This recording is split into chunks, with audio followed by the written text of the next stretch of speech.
Toilet లో నీళ్లు లేకపోతే పట్టించుకోరా? మొదటిసారి వచ్చాను కాబట్టి సున్నితంగా చెబుతున్నాను. మరోసారి కూడా ఇలానే చేస్తే మామూలుగా చెప్పబోనని కేంద్ర సహాయ మంత్రి బండి సంజయ్ హెచ్చరించారు. ఆయన రాజన్న సిరిసిల్ల జిల్లా కోనరావుపేట మండలంలోని ఏకలవ్య మోడల్ స్కూల్ సందర్శించారు. తరగతి గదిలోకి వెళ్లి విద్యార్థులతో ముచ్చటించారు. విద్యార్థులను వారి సమస్యలు అడిగి తెలుసుకున్నారు. అన్నంలో రాళ్లు వస్తున్నాయని, టాయిలెట్లు సరిగా లేవని, నీళ్లు కూడా రావడం లేదని విద్యార్థులు ఫిర్యాదు చేశారు. అధికారులు, ఉపాధ్యాయులతో బండి సంజయ్ సమావేశం నిర్వహించారు. అన్నంలో రాళ్లు వస్తున్నాయని విద్యార్థులు చెబుతున్నారని, మన పిల్లలకు ఇలాంటి ఆహారం పెడతామా అని నిలదీశారు. టాయిలెట్లు సరిగా లేకుంటే పట్టించుకోకపోతే ఎలా అని మండిపడ్డారు. తాను రెండోసారి వచ్చినప్పుడు కూడా ఇలానే ఉంటే సున్నితంగా చెప్పేది ఉండదని స్పష్టం చేశారు.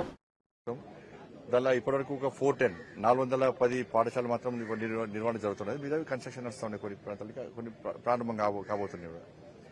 దీని ద్వారా దాదాపు దేశవ్యాప్తంగా 1,20,000 మంది పైగా స్టూడెంట్స్ చదువుకుంటూ ఉన్నారు. అంటే ఒక్కొక్క స్కూల్ కు 480 స్టూడెంట్స్ మనం కోటా ఇవ్వడం జరిగింది. దానిలో స్పోర్ట్స్ కానీ ఇతరులకు కూడా మనం రిజర్వేషన్ కూడా దానికి కేటాయించడం జరిగింది.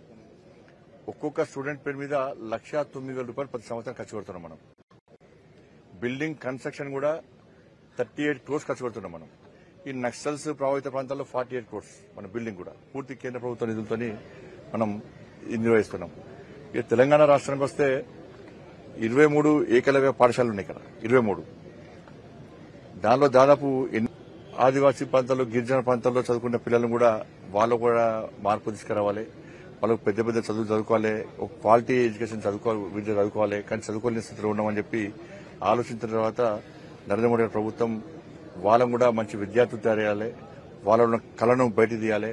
కొంతమంది స్పోర్ట్స్ విషయంలో కానీ రకరకాల వాళ్ళ నైపుణ్యాన్ని బట్టి వాళ్ళకి మేము పేదోళము, మేము చదువుకోలేము అన్నటువంటి ఒక మానసిక ధోరణి అవుతుందో దాన్ని తీసేయాలని విద్యార్థులు కూడా అటువంటి ఆలోచన ఉండకుండా వాళ్ళని కూడా ఈ స్థాయి తీసుకురావాలి, మన సమాన స్థాయి తీసుకురావాలని చెప్పే ఉద్దేశంతో అన్ని ఫెసిలిటీస్ తోని మనం ఇలా ఈ పాఠశాల నిర్వహిస్తున్నాం.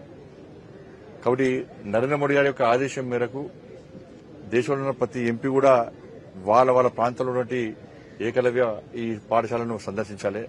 అక్కడ సమస్యలను తెలుసుకొని వాటి ఇంకా మెరుగైన దిశగా మనం తయారు చేయాలి వాటిని అన్న ఉద్దేశంతో ఈరోజు ఈ పాఠశాల రావడం జరిగింది.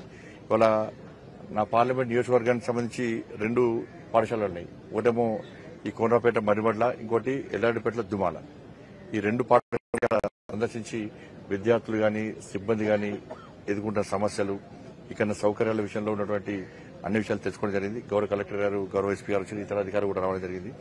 తెలుసుకుని పూర్తి నివేదికను మన కేంద్ర ప్రభుత్వం తీసుకొస్తాం.